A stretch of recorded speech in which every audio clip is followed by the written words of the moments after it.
Assalamualaikum warahmatullahi wabarakatuh. Perkenalkan, nama saya Muhammad Junaidi, NPM 1911010163, dan kedua rekan saya yang bernama Rehan Reski Rahmadani, NPM 1911010123, dan Husein Ahmad Paik 1911010165. Kami dari kelas 3 TIP 1 dari kelompok 8 akan menjelaskan teknik inferensi backward chaining. Ya, sebelum kita mengulas lebih jauh apa itu teknik inferensi backward chaining, akan lebih baiknya terlebih dahulu kita mengetahui apa itu sistem pakar. Sistem pakar atau expert system adalah program yang berisi pengetahuan manusia atau bertingkah laku seperti manusia expert. Manusia pakar yang pada aplikasinya membantu menyelesaikan masalah-masalah di dunia nyata. Artinya, sistem pakar adalah suatu aplikasi dari kecerdasan tiruan yang dapat menyelesaikan masalah dalam bidang tertentu dan dapat bertindak sebagai penasehat seperti seorang pakar, di mana solusi atau jalan keluar yang dihasilkan sistem pakar berkualitas seperti seorang pakar. Selanjutnya ada 3 komponen utama dalam sistem pakar, yaitu basis pengetahuan atau knowledge base, mesin inferensi atau inferensi engine, dan antarmuka pemakai atau user interface. Basis pengetahuan atau knowledge base merupakan inti program dari sistem pakar yang berisi representasi pengetahuan yang didapat dari seorang pakar. Komponen ini tersusun dari fakta yang berupa objek dan kaidah atau rule yang merupakan informasi tentang cara bagaimana membangkitkan fakta baru dari fakta yang sudah ada. Mesin inferensi atau inference engines.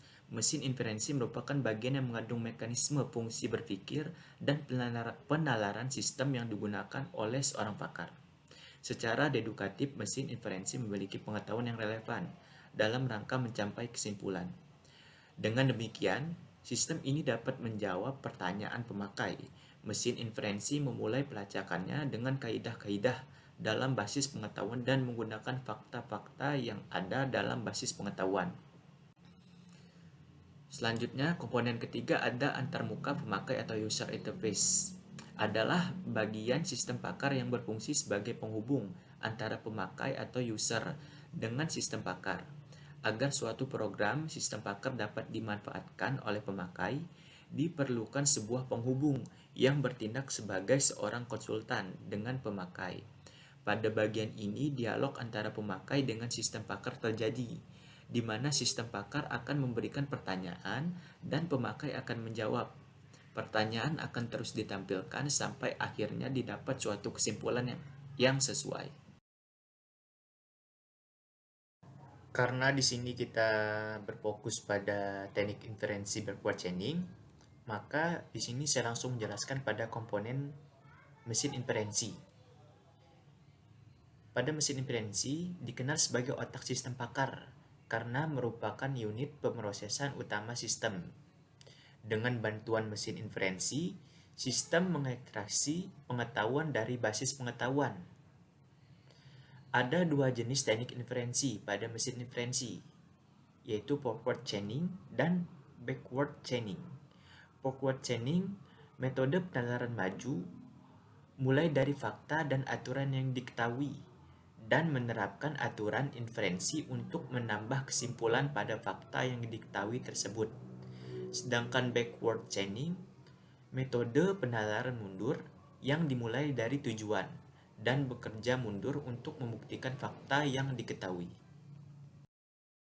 Perlu diketahui bahwa dalam teknik inferensi atau representasi itu memiliki atau menggunakan istilah-istilah seperti if, then, rule.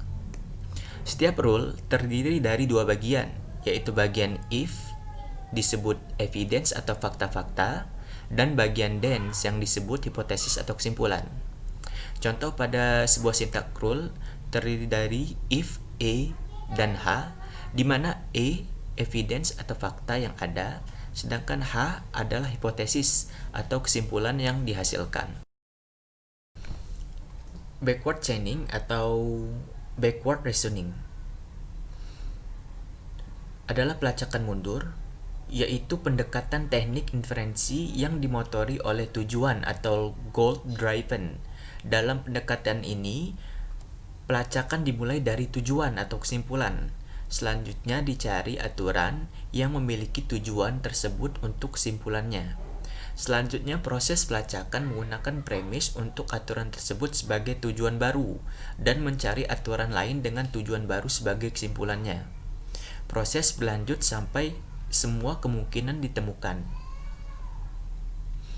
Pada bagian samping kiri kita lihat terdapat alur atau rangkaian cara kerja teknik inferensi backward chaining.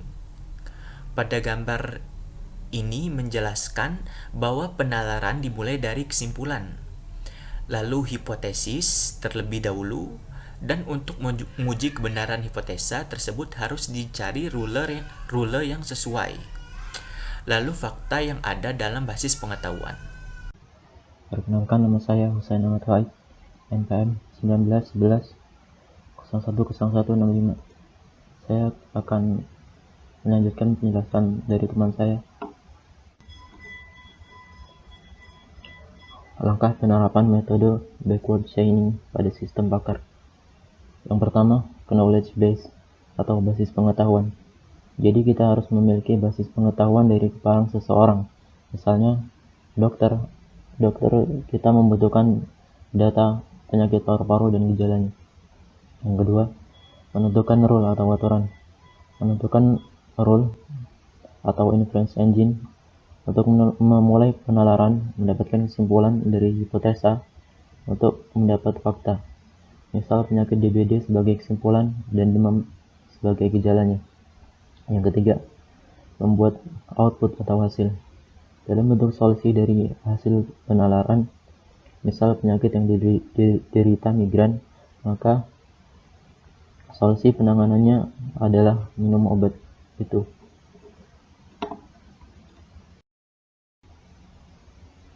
Implementasi backward chaining pada sistem pakar.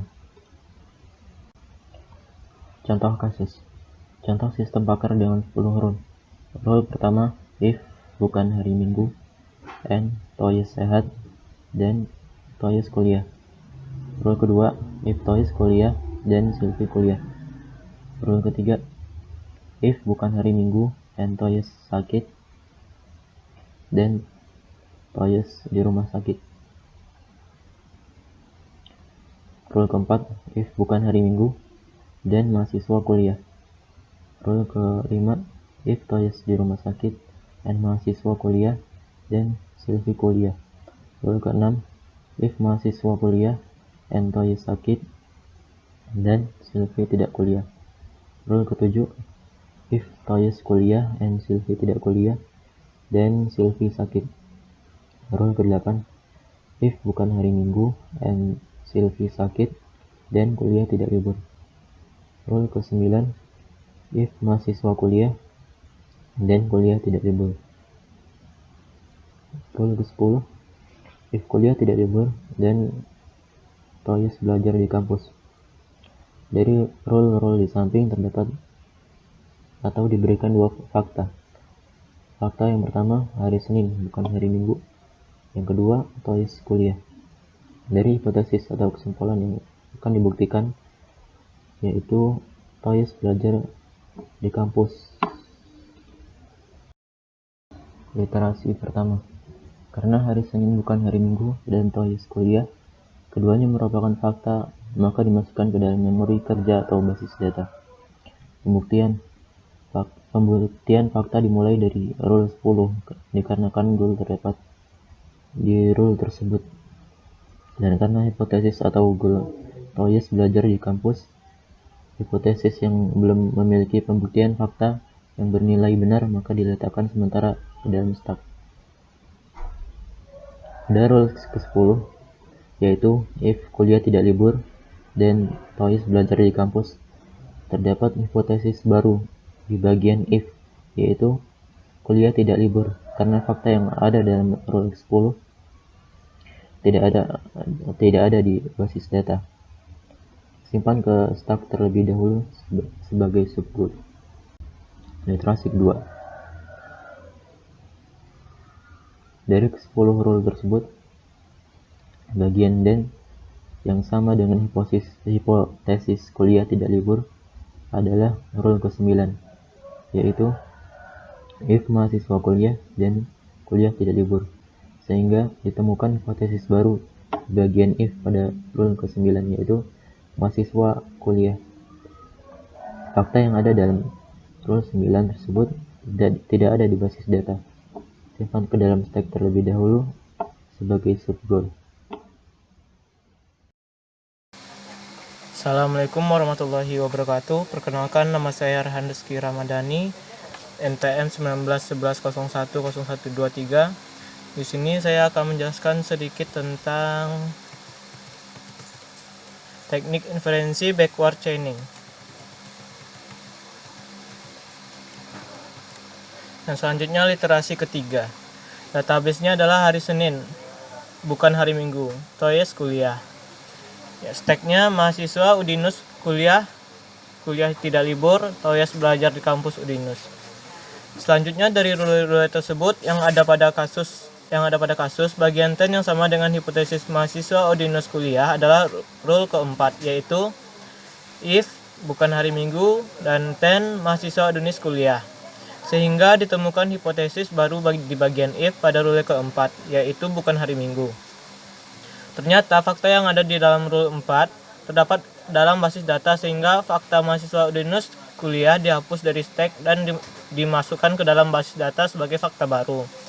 Database-nya hari Senin bukan hari Minggu, Toyes kuliah. Fakta barunya adalah mahasiswa Udinus kuliah. Stack-nya adalah kuliah tidak libur, Toyes belajar di kampus Udinus. Literasi keempat selanjutnya dari rule tersebut yang ada pada kasus bagian 10 yang sama dengan hipotesis kuliah tidak libur adalah rule ke-9, yaitu if mahasiswa Udinus kuliah dan kuliah tidak libur. Sehingga ditemukan hipotesis baru di bagian if pada rule ke-9, yaitu mahasiswa Udinus kuliah. Ternyata fakta yang ada dalam rule 9 mahasiswa Udinus kuliah terdapat dalam basis data yang tercetak pada sebuah fakta baru. Sehingga fakta kuliah tidak libur dihapus dari stack dan dimasukkan ke dalam basis data sebagai fakta baru. Database-nya hari Senin bukan hari Minggu, Toyes kuliah. Fakta barunya mahasiswa Udinus kuliah tidak libur. Stack-nya adalah Toyes belajar di kampus Udinus. Literasi kelima selanjutnya dari rule tersebut bagian 10 yang sama dengan hipotesis Toyes belajar di kampus Udinus adalah rule ke-10, yaitu R10. If kuliah tidak libur, 10 Toyes belajar di kampus Udinus. Sehingga ditemukan hipotesis baru di bagian if pada rule ke-10, yaitu kuliah tidak libur. Ternyata fakta yang ada dalam rule 9 kuliah tidak libur terdapat dalam basis data yang tercetak pada sebuah fakta baru. Sehingga faktanya adalah Toyes belajar di kampus Udinus dihapus dari stack dan dimasukkan ke dalam basis data sebagai fakta baru. Database-nya hari Senin bukan hari Minggu, Toyes kuliah. Fakta barunya mahasiswa Udinus kuliah tidak diliburkan dan Toyes belajar di kampus Udinus. Stack-nya kosong. Karena stack dalam keadaan kosong, maka proses pencarian dihentikan. Tampak bahwa fakta barunya adalah Toyes belajar di kampus Udinus ada dalam basis data sebagai fakta baru. Jadi terbukti bahwa Toyes belajar di kampus Udinus bernilai benar. Sekian yang dapat saya sampaikan, terlebih terkurang saya mohon maaf.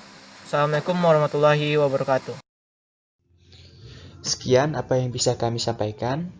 Apabila terdapat banyak kekurangan dan salah dalam pengucapan, kami mohon maaf, dan kepada Allah kami mohon ampun. Billahi taufiq wal hidayah. Wassalamualaikum warahmatullahi wabarakatuh.